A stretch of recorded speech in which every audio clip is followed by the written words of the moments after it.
더불어민주당 상근 부대변인 선다윗입니다. 오늘 더불어민주당 검찰 독재 정치 탄압 대책위원회의 기자회견이 있겠습니다. 김주호 위원께서 준비된 회견문을 낭독하시겠습니다. 안녕하십니까.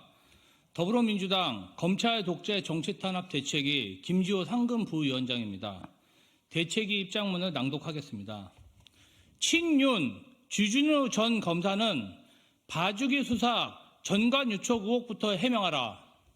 윤석열 대통령의 검찰 출신 최측근인 주진우 전 대통령실 법률비서관이 29일 부산 해운대 갑 출마를 선언했습니다. 주 전 비서관은 공공의 이익만 보고 일하겠다는 포부를 밝혔으나 국민을 기만할 생각이 아니라면 본인을 둘러싼 각종 의혹부터 철저히 해명해야 합니다. 주진우 전 비서관은 출마 선언문에서 저는 부산저축은행 사건 피해자들과 아픔을 같이 하며 수사한 젊은 검사였습니다. 공익을 지킨다는 보람 하나로 일만 했다고 했습니다. 하지만 아픔을 같이 했다는 그 주장과 달리 부산저축은행 수사는 봐주기 논란에 휩싸여 있습니다. 2011년 대검 중수부는 부산저축은행 불법 대출 의혹을 수사했지만 대출 불었고 조우영을 입건조차 하지 않았습니다. 당시 부산저축은행 사건의 주인 검사는 윤석열 대검 중수 2과장이었고 언론 보도에 따르면 조우영의 변호인은 박영수 전 특검이었습니다. 이에 예금보호공사는 수사가 마무리된 지 3개월 만인 2012년 2월에 대검 중수부가 기소하지 않은 남욱과 조우영을 처벌해달라고 검찰에 고발합니다.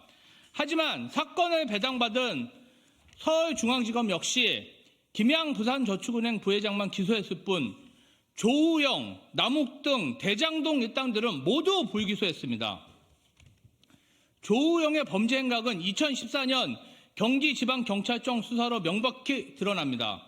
경찰은 조우영과 남욱을 기소 의견으로 수원지검에 송치했고 조우영은 2015년 기소되어 징역 2년 6개월, 추징금 20억 4,500만 원 전부 유죄를 선고받습니다.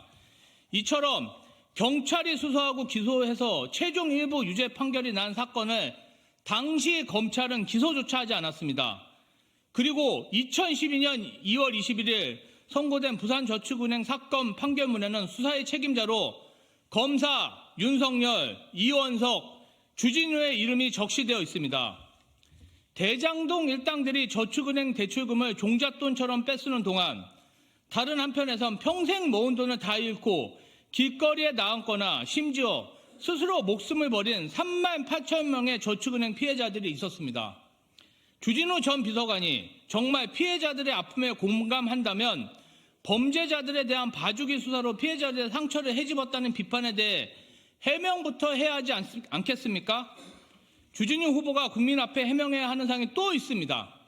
검찰 정관과 유착하여 금융범죄에 대한 수사를 무마시켰다는 의혹입니다. 2019년 9월 뉴스타파는 검찰이 주식시장에서 박재벌로 불리던 전직검사 박수종의 금융범죄를 봐준 정황이 있다고 보도했습니다.